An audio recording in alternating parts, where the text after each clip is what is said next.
नमस्कार दोस्तों, मैं हूं सागर और आप सभी का बहुत बहुत स्वागत है आज के अपने इस वीडियो में। आज के इस वीडियो में हम बात करने वाले हैं क्या अगले हफ्ते निफ्टी जो है 16,000 के साइकोलॉजिकल लेवल को छू सकता है। और जिस तरीके से वीकली क्लोजिंग आती हुई दिखाई दी है निफ्टी के अब तक के हाईएस्ट लेवल पे, वो कहीं ना कहीं जो है ताकत देती हुई दिखाई दे रही कि अगले हफ्ते बाजार एक अच्छा परफॉर्मेंस दिखा सकते हैं। एक ट्रेंड रिवर्सल देखने मिला है, मार्केट ने नए हाइस लगाए हैं। हालांकि आरबीआई पॉलिसी के कारण ऊपरी लेवल से कुछ दबाव फ्राइडे के ट्रेडिंग सेशन में निफ्टी में देखने को मिला, लेकिन उसके बाद जब शाम की बात करते हैं हम, जब ग्लोबल मार्केट तो साथ ही साथ निफ्टी फ्यूचर्स के लेवल 15,786 का लेवल चलता हुआ दिखाई दे रहा है। कहीं ना कहीं निफ्टी की अगर कैश लेवल की बात करें 15,750 के आसपास ओपनिंग के आसार जो है सोमवार को दिखाई दे रहे हैं। लेकिन वहीं अगर हम बात करते हैं अमेरिकी बाजारों की, तो अमेरिकी बाजार जो है बहुत ही जबरदस्त आधे से पौने 2% तक की जो तेजी थी वो वहां बनती हुई दिखाई दी। नेस्डेक में भी अच्छा खासा उछाल देखने मिला। वहीं अगर ग्लोबल मार्केट्स में यूरोपियन मार्केट्स की बात करें तो वहां पे भी लगभग पॉजिटिव रुझान देखने को मिल रहा था। तो कहीं ना कहीं जिस तरीके से ग्लोबल मार्केट अब परफॉर्म करते हुए दिखाई दे रहे तो उससे भी निफ्टी को जो है सपोर्ट आता हुआ दिखाई देगा। और उसके सिवा अगर हम यहाँ पे बात करते हैं मुश्किल वाली चीज़ों की, जो चीज़ यहाँ पे कहीं ना कहीं भारत के लिए टेंशन बढ़ा सकती है, वो है यहाँ पे कच्चा तेल। यानी कि कच्चे तेल में जिस तरीके से लगातार उबाल देखने को मिल रहा है, वो यहाँ पे कहीं ना कहीं आपके लिए मुश्किल खड़ी करता हुआ दिखाई दे सकता है। $70 का जो आंकड़ा है वो यहाँ पे आपको पार होता हुआ दिखाई दे रहा होगा। $71.63 पे ब्रेंट ऑयल और WTI क्रूड भी जो ऑलमोस्ट $70 को टच करता हुआ दिखाई दे रहा है। तो अगर ये ऐसा होता है और यहाँ पे कच्चे तेल में अगर तेजी बढ़ती है तो कहीं ना कहीं फिर इंपोर्ट और बाकी चीज़ों में जिस तरीके से रुपीज़ डेप्रिसिएशन और ये सारी चीज़ें जिस चीज़ की हम बात करते हैं, वहाँ पे एक बहुत बड़ा असर जो है फिर कच्चे तेल के चक्कर में देखने को मिल सकता है। क्योंकि यहाँ पे अब जिस तरीके से डिमांड बढ़ने की उम्मीद जताई जा रही है, जैसे धीरे धीरे करके कोरोना के केसेस कम होते जा रहे हैं, तो पूरे दुनिया भर में जो तेल की डिमांड है वो बढ़ती हुई दिखाई देगी और उसका सीधा सीधा असर जो है वो प्राइजेस पे इस पे पड़ता हुआ दिखाई दे रहा है। तो यहाँ पे भी आपकी नज़र होनी चाहिए। वहीं अगर हम बात कर रहे हैं कोरोना केसेस की, तो आप यहाँ देख सकते हैं डेली केसेस जो थे भारत के, वो कहीं ना कहीं फर्स्ट वेव के बाद सेकेंड वेव में 4 लाख के आंकड़े को पार कर चुके थे। लेकिन अब जिस तरीके से यहाँ पे तेज गिरावट जो है कोरोना केसेस में डेली में आने वाले आंकड़ों में अगर देखने मिल रही है, वो कहीं ना कहीं एक बहुत ही अच्छा साइन है भारत के लिए भी कि सेकेंड वेव कहीं ना कहीं टॉप आउट हो गई है। और उसके बाद अब धीरे धीरे करके यहाँ पे केसेस जो है कम हो रहे हैं। तो अब दिन में जो लाख सवा लाख के आंकड़े हैं वहां तक जो नंबर है वो फिर से पहुंचते हुए दिखाई दे। तो अगर ये जल्द से जल्द 1 लाख के नीचे जाते हैं तो ये और भी बहुत ही पॉजिटिव चीज़ है। लेकिन कहीं ना कहीं मार्केट ये भी मान के चलेगा कि एक तीसरी वेव की जो उम्मीद मार्केट मान के चल रहा है, या पूरे लोग जो है दुनिया भर में मान के चल रहे हैं, उसके लिए कहीं ना कहीं भारत तैयार होता हुआ दिखाई देगा। तो उसका भी कोई ज़्यादा इम्पैक्ट जो है इन फ्यूचर नहीं देखने मिलेगा, क्योंकि सेकेंड वेव के बाद बहुत से लोग जो है ये समझ चुके हैं कि थर्ड वेव में भी मुश्किलें जो है बढ़ती हुई दिखाई दे सकती है। तो यहाँ पे सेफ्टी रखना और वैक्सीनेशन जो है सबसे ज़्यादा सुरक्षित तरीका माना जा सकता है। तो ये भी जो है एक पॉजिटिव है कि यहाँ पे जो केसेस है सेकेंड वेव में अब वो गिरते हुए दिखाई दे रहे हैं। लेकिन अगर हम निफ्टी के चार्ट्स पे बात कर रहे हैं तो कहीं ना कहीं एक अच्छे लंबे कंसोलिडेशन, फरवरी मार्च अप्रैल और मई 3-4 महीने अच्छे कंसोलिडेशन के बाद मार्केट ने जिस तरीके से ऊपर की तरफ ब्रेकआउट दिया है, कहीं ना कहीं मार्केट एक नया ट्रेंड जो है वो रिज्यूम करता हुआ दिखाई दे रहा है। और फिर से आपको उस तरीके के ट्रेंड में आता हुआ दिखाई दे रहा है कि मार्केट में 1 डेढ़ 2 दिन का करेक्शन देखने मिलता है और उसके बाद फिर से मार्केट जो है अपनी चाल पकड़ लेता है। तो पिछले 3-4 महीने तक बाजार एक रेंज में था 1000-1200 पॉइंट के, और उसी के बीच ऊपर और नीचे हो रहा था, तेज वोलेटिलिटी।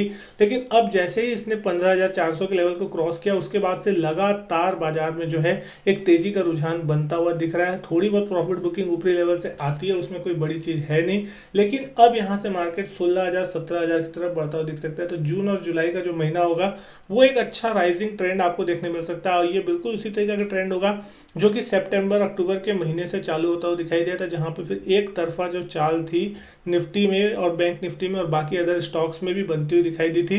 तो कहीं ना कहीं अगर ऐसा होता है तो फिर इन फ्यूचर आपको यहाँ पे अगले 3-4 महीनों में एक जबरदस्त जो है रैली देखने को मिल सकती है। यानी कि 15, 16, 17, 18 हज़ार तक के भी जो टारगेट्स है निफ्टी के, वो आपको अगले कुछ महीनों में देखने को शायद मिल सकते हैं। और अगर ऐसा होता है तो आप समझ सकते हैं कि कितने अच्छे तरीके से फिर बाजार जो है बढ़ेगा और किस तरीके से स्टॉक्स में जो है इंप्रूवमेंट आती हुई दिखाई देगी।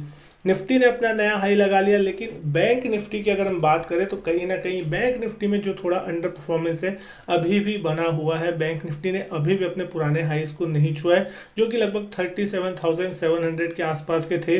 तो अभी भी हम 35,300 के आसपास, यानी कहीं ना कहीं यहाँ पे हमारे पास 2,500 से 3,000 पॉइंट के आसपास का जो रूम है वो बैंक निफ्टी में बचा है। और अगर ऐसा होता है तो अब जो निफ्टी की रैली में सबसे बड़ा जो योगदान आता हुआ दिखाई देगा वो बैंकिंग, फाइनेंशियल, एनबीएफसी सेक्टर के स्टॉक्स की तरफ से आता हुआ दिखाई देगा। तो वहां पे नजर रखना बहुत जरूरी होगा, क्योंकि अभी तक यहाँ पे जिस तरीके से गिरावट आई थी, तेजी भी हालांकि यहाँ पे एक अच्छी खासी बनी थी, लेकिन उसके बाद कंसोलिडेशन यहाँ पे भी होता है, गिरावट अच्छी खासी ऊपरी लेवल से देखने मिली थी। 37,700 से गिर के लगभग लगभग हमने यहाँ पे लगभग 30,500 के आसपास तक का लो बनाया था, यानी कि एक 7 सवा 7 हजार पॉइंट तक का जो एक रीजनेबल करेक्शन था वो हमने देखा। और उसके बाद अब बाजार में फिर से बड़े और जो लीडर प्राइवेट सेक्टर बैंक है या जो बड़े बैंक है बैंक निफ्टी में हाई हैवी वेटेज वाले, वहां पे आपको एक अच्छा खासा रुझान जो है तेजी का अगर बनता दिखता है तो बहुत ही जल्द यहाँ पे कैचअप रैली जैसा देखने मिलेगा। तो आपको बहुत ही जबरदस्त तरीके से यहाँ पे भी तेजी बनती हुई दिख सकती है। और अगर बैंक निफ्टी फिर अपने हाई को क्रॉस करता है तो ये भी 40,000 की तरफ जाने की कोशिश कर सकता है। हालांकि यहाँ पे वोलेटिलिटी बहुत जबरदस्त हो सकती है और यहाँ पे नेक्स्ट वीक में ही ये सब हो जाएगा, इस चीज को मानना सही नहीं होगा। यहाँ पे आपको कुछ समय देना होगा, हो सकता है यहाँ पे थोड़ा टाइम ले बाजार और फिर एक एक करके सारे स्टॉक्स चलने की कोशिश करें। क्योंकि अगर आप सोचेंगे कि सारे स्टॉक एक साथ चलेंगे तो ऐसा भी नहीं होता, और ये चीज़ अच्छी है कि एक साथ सारे स्टॉक्स ना चले। क्योंकि अगर सारे स्टॉक एक साथ चलेंगे तो आप एक जगह प्रॉफिट बुक करेंगे तो दूसरे जगह भी महंगे प्राइस पे ही एंट्री लेनी पड़ेगी। उससे अच्छा है कि अगर कोई स्टॉक अच्छा सस्ते भाव पे आपको उस समय मिल रहा है तो वहाँ प्रॉफिट बुक करके अपने पैसे को उस जगह शिफ्ट करें, ताकि वहाँ पे आपको फिर राइड खेलने का मौका भी मिले। और अगर कोई करेक्शन का चांसेस भी बनता है तो आपकी जो रिस्क है वो उस स्टॉक के बदले थोड़ी मिनिमाइज होती हुई दिखाई दे। लेकिन अगर हम बात करें कुछ और चीज़ों की, जिसमें सबसे इंपॉर्टेंट चीज़ आती है एफआईएस के डेटा। पिछले कुछ दिनों में तेजी तो मार्केट में बनी, लेकिन एफआईएस के डेटा कहीं ना कहीं नेगेटिव थे या उतने इंकरेजमेंट वाले नहीं थे। लेकिन फाइनली 4 जून के दिन हमने देखा कि लगभग लगभग 1,500 करोड़ रुपए की जो बाइंग थी वो एफआईएस की तरफ से मार्केट में आती हुई दिखाई दी। हालांकि डीआईएस ने यहाँ पे 1175 करोड़ की सेलिंग की है जून के महीने में। तो कहीं ना कहीं अब एफआईआईस की जो बाइंग है वो मार्केट को ड्राइव करती हुई दिखाई दे सकती है। और अगर एफआईआईस यहाँ पे बाइंग करते हैं, क्योंकि जिस तरीके से उन्होंने 15,400 के ऊपर कहीं ना कहीं ये उम्मीद थी कि मार्केट में एक जबरदस्त शॉर्ट कवरिंग करते हुए दिखाई देंगे, अपनी शॉर्ट पोजीशन काटते हुए दिखाई देंगे, उसका भी इम्पैक्ट जो है कहीं ना कहीं अब आता हुआ दिखाई दे सकता है। हालांकि जो सेबी के नए मार्जिन रूल आते हुए दिखाई दे उसके कारण मार्केट में लिक्विडिटी और जो ट्रेड्स हैं वो वॉल्यूम में कहीं ना कहीं थोड़ा आपको कंजेशन और कमी देखने को मिल रही है। लेकिन फिर से मार्केट जैसे ही थोड़ा दिन में सेटल होता हुआ दिखाई देगा तो आपको ये सारी चीज़ें फिर से नॉर्मल होती हुई दिखाई देंगे। जो भी लोग हैं वो इसके लिए यूज्ड होते हुए दिखाई देंगे तो अलग बात है।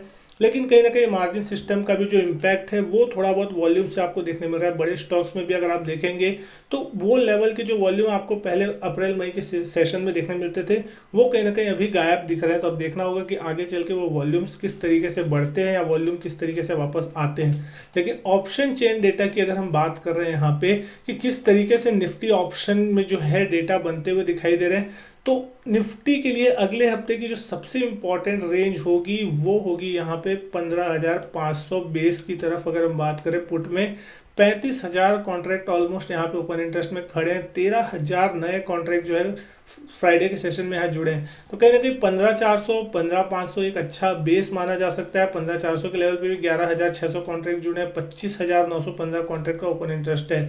तो अगले हफ्ते के लिए ये चीज़ आपको ध्यान में देनी होगी कि कहीं ना कहीं आपको इन लेवल्स के आसपास अगर बाजार आता है तो बाय ऑन डिप्स की स्ट्रेटेजी अपना सकते हैं आप यहाँ पे। और यहाँ पे एक स्ट्रिक्ट स्टॉप लॉस के साथ आप यहाँ पे एक बाइंग पोजीशन बनाएंगे तो आपको डेफिनेटली मार्केट रिवर्स होगा तो फिर रिवॉर्ड मिलता हुआ दिखाई देगा। तो एक अच्छा सपोर्ट है, लगभग 150-200 पॉइंट यहाँ से सपोर्ट लेवल है नीचे की तरफ। और रेजिस्टेंस लेवल की बात करते हैं अगले हफ्ते के लिए तो 15,800 से 16,000 वो लेवल होगा जहां पे मार्केट एक बार के लिए जाके कहीं ना कहीं अटकता हुआ दिखाई दे सकता है। 15,800 में सबसे बड़ा रेजिस्टेंस अगर हम बात करें तो 15,700 पे है। लगभग 46,000 कॉन्ट्रैक्ट का ओपन इंटरेस्ट है। 18,900 कॉन्ट्रैक्ट जो है कल के दिन लगे हैं यहाँ पे शॉर्ट होने के लिए, मतलब यहाँ पे टोटल नई पोजीशन ऐड हुई है।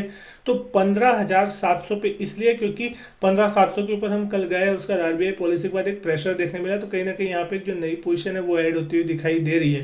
लेकिन अगर 15,750 15,800 की रेंज में अगर निफ्टी खुलता है तो कहीं ना कहीं फिर ये जो कॉल राइटर्स होंगे वो अपनी पोजीशन काटने के लिए मजबूर होंगे। और इसका सबसे बड़ा एक रीज़न यहाँ पे ये है, आप यहाँ पे आईवीज अगर देखेंगे तो आईवीज बहुत ही ज़्यादा लोअर लेवल पे चली गई, लगभग पिछले 1 डेढ़ साल के लोएस्ट लेवल पे आईवीज जो है वो चलती हुई दिखाई दे रही है।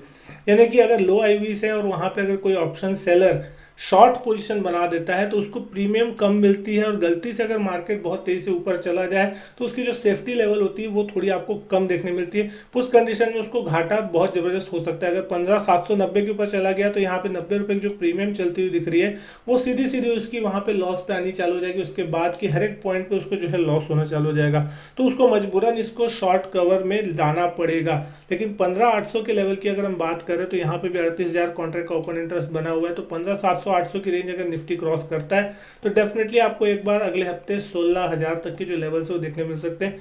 40,000 कॉन्ट्रैक्ट का ओपन इंटरेस्ट आपको 16,000 के कॉल पे देखने मिल रहा है। 11,271 जो है कॉन्ट्रैक्ट वो कल के दिन यहाँ पे फ्राइडे के दिन जुड़ते हुए दिखाई दिए। तो कहीं ना कहीं अगले हफ्ते की जो रेंज है मोटा मोटी अगर हम मान के चले 15,500 से 16,000 के बीच रह सकती है। हालांकि आईवीज जो है यहाँ पे घटती हुई दिखाई दे रही है और जो ट्रेंड है वो आपको पॉजिटिव दिखाई दे रहा है ब्रेकआउट का। तो कहीं ना कहीं मार्केट ऊपर की तरफ ही रहना चाहिए। यहाँ पे अगर कोई भी इंट्राडे करेक्शन ऊपरी लेवल से मार्केट खुलने के बाद गैप अप होता है बाजार मान लीजिए, और वहाँ से 50-100 पॉइंट का करेक्शन ऊपर से देखने मिलता है, तो वो एक अलग चीज़ है कि वहाँ पे आप बाय ऑन डिप्स की स्ट्रेटेजी अपना सकते हैं। नीचे के लेवल पे बायर्स भी अच्छे खासे खड़े रहते हैं और वो यहाँ पे एक्यूमुलेट करने की कोशिश करते हैं। स्टॉक स्पेसिफिक जो मूव है वो आपको दिखाई दे सकता है कि इंडेक्स हो सकता है ज़्यादा मूवमेंट ना दिखाए, लेकिन स्टॉक्स जो हैं वो जो कि न चले हों वहाँ पे आपको अच्छी खासी तेज़ी बनती हुई दिखाई दे। और जो स्टॉक्स में प्रॉफिट बुकिंग का सिलसिला आने वाला हो तो वहाँ पे हो सकता है आपको कुछ प्रॉफिट बुकिंग भी दिखाई दे जहाँ पे एक अच्छी खासी तेज़ी पहले बन चुकी है। तो ऐसे करके इंडेक्स वहाँ पे मैनेज हो सकता है, लेकिन आपको स्टॉक स्पेसिफिक जो मूव है वो कहीं ना कहीं बनता हुआ दिखाई देगा। तो दोस्तों उम्मीद करता हूँ वीडियो जो है आपको पसंद आई होगी। वीडियो पसंद आई तो वीडियो लाइक कीजिए, शेयर कीजिए दोस्तों के साथ। चैनल सब्सक्राइब नहीं किया तो चैनल करें सब्सक्राइब। मैं आपसे मिलता हूं अपने नेक्स्ट वीडियो में, तब तक के लिए goodbye and thank you.